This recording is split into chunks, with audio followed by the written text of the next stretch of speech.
Hey y'all.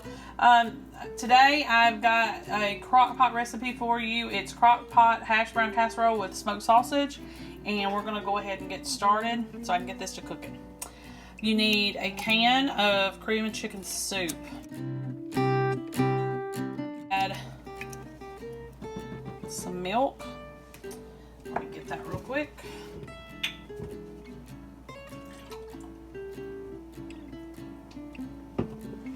Okay, add some milk there.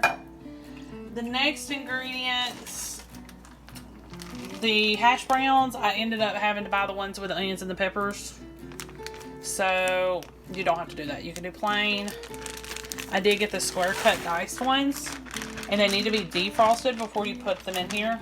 So I just left them on the counter for a few hours, and they didn't have the right amount, so I had to get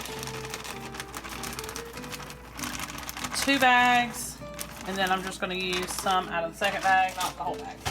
Okay. The next thing you need is smoked sausage, and you need that diced up, not cut into circles. And then I went ahead and cut up a little bit more onion, just a small onion, since the potatoes already had some onion in there. And 1.5 cups of cheese. Alrighty, so now all we do is stir all this up. We'll cook it for a few hours until the sausages are cooked and are heated and the potatoes are softened. So at least 3 hours on high. Alright, I'll see you back here in a couple hours. Okay, y'all, so this was real easy, simple.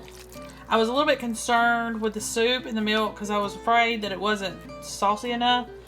But it seems like it did pretty good. This is about 3 to 4 hours on high right now, and it's actually starting to stick to the crock pot, even though I sprayed it. So, to me, it's done. It might need a little bit of salt and pepper to taste, but it was really simple. It only had just a few ingredients. So I think this one's probably going to be a winner. Alright, I'll see y'all next time.